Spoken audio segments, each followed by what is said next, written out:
ഞാൻ എൻ്റെ നേർക്കുന്ന അന്വേഷണത്തിൽ അവർ ഓഡിറ്ററിൽ നിന്ന് കിട്ടിയ രേഖകൾ പ്രകാരം 60 ലക്ഷം ബാക്കിയുണ്ടെന്നുള്ളത് നമ്മൾ നേർക്കുന്ന കണ്ടപ്പെട്ട എനിക്ക് ബോധ്യപ്പെട്ട കാര്യമാണ്. അത് കോൺഗ്രസ് പുറത്തു വിടുന്നില്ല, അതിലെന്ത് ഉടായ്പുണ്ടോ എന്ന് ഉറപ്പായി സംശയിക്കാം. ഇവിടെ വയനാട് കുന്നംപറ്റയിൽ ആദ്യഘട്ടത്തിൽ അവർ 3.28 ഏക്കർ സ്ഥലം തീരാധാരം നടത്തി തറക്കല്ലിട്ടു. അതിന് പെർമിറ്റ് ഉണ്ട്. പഞ്ചായത്തിൽ നിന്ന് അപേക്ഷ കൊടുത്തെന്ന് വെച്ചാൽ അത് കേസ്മാർട്ട് എന്ന് പറയുന്ന ആപ്പുണ്ട്. ആ ആപ്പ് വഴിയുള്ള പെർമിറ്റ് ഇന്നലെ രാജു പി നായർ പുറത്തു വിടുന്നുണ്ടായിരുന്നു. അത് ഞാൻ കണ്ടു. നമുക്കെല്ലാം കാണാവുന്നതാണ്. അതുകൊണ്ട് ദിലീപേട്ടൻ പറഞ്ഞല്ല, അത് പെർമിറ്റ് ഉണ്ട്.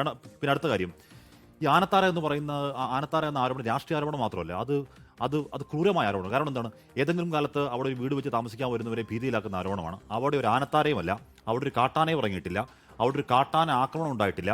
അതാദ്യം പറഞ്ഞത് വസീഫ് പറഞ്ഞു വന്ന മട്ടിൽ കഴിഞ്ഞ ദിവസം വസീഫ് പറഞ്ഞു ഞാൻ അങ്ങനെ പറഞ്ഞിട്ടേ ഇല്ല എന്നുള്ളതാണ്. അതുകൊണ്ട് ആനത്താര എന്ന് പറയുന്ന ആരോപണം പൊളിറ്റിക്കൽ ആരോപണമാണ്, അത് ആവർത്തിക്കരുത്. പ്രചനത്തിൽ അതിനൊറ്റ കൗണ്ടർ പറഞ്ഞോട്ടെ. ഞാൻ ആദ്യത്തെ ദിവസം ഈ ഗ്രാൻഡ് ഇലക്ഷൻ ഡിബേറ്റിലേക്ക് വരുമ്പോൾ SKN എന്നെ പരിചയപ്പെടുത്തിയത് ഞാൻ ഇവിടെ വന്നിട്ട് 1 മാസമായിട്ടുള്ളൂ. ഇതിന് മുൻപ് ഞാൻ മറ്റൊരു ചാനലിൽ ജോലി ചെയ്തിട്ടുണ്ട്. അപ്പോൾ ആ ചാനലിൽ ജോലി ചെയ്യുന്ന ഘട്ടത്തിൽ ഈ വിഷയം വലിയ നിലയിൽ ഉയർന്നു വരുന്ന ഒരു സമയമാണിത്. അന്ന് ആ ചാനലിലെ വയനാട് റിപ്പോർട്ടർ ഈ പറയുന്ന സ്ഥലത്ത് പോയി അവിടെ നിന്ന് തത്സമയമായി ഒരു കവറേജ് നൽകുന്നുണ്ട്. അതിൽ ഈ കോൺഗ്രസ് വാങ്ങിയ ഭൂമി അവസാനിക്കുന്ന സമയത്ത് അവർ നിന്നൊരു P2C ഉണ്ട്. അവർ അവിടെ നിന്നാണ് ആ ലൈവ് അവർ അവസാനിപ്പിക്കുന്നത്. അതിൽ കൃത്യമായി ആ ഭൂമി ഏതാണെന്നും അവിടുത്തെ ഫെൻസിങ് ഏതാണെന്നും അവർ കൃത്യമായി വളരെ കൃത്യമായി അതിൽ കാണിക്കുന്നു.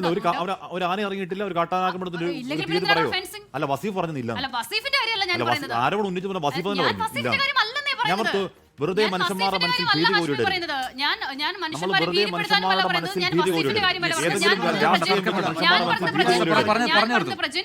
ഞാൻ പറഞ്ഞത് പ്രജിൻ, കേരളത്തിൽ ഉത്തരവാദിത്തപ്പെട്ട ഒരു മാധ്യമ സ്ഥാപനം, അതിലെ ഏറ്റവും ഉത്തരവാദിത്തപ്പെട്ട വയനാട്ടിലെ ഒരു റിപ്പോർട്ടർ, അവരുടെ പേര് PV ജോഷിൽ എന്നാണ്. ഈ സ്ഥാപനം മറ്റുള്ള ആളുകളുടെ പേര് പറഞ്ഞു തന്നെ ഉദ്ധരിക്കുന്ന സ്ഥാപനമാണ്. അതുകൊണ്ട് ഉറപ്പായും പറയാം PV ജോഷിൽ എന്നാണ് അവരുടെ പേര്.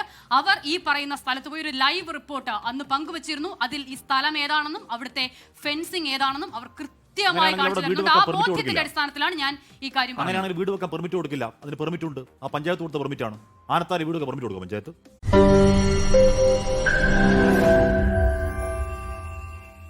ലോകത്തെവിടെയായാലും ഏത് സമയത്തും 24 വാർത്തകളും ഓഗ്മെന്റഡ് റിയാലിറ്റി പാക്കേജുകളും എക്സ്പ്ലെയിനറുകളും വിശദമായി കാണാൻ ഞങ്ങളുടെ YouTube ചാനൽ നിങ്ങൾക്ക് സബ്സ്ക്രൈബ് ചെയ്യാം.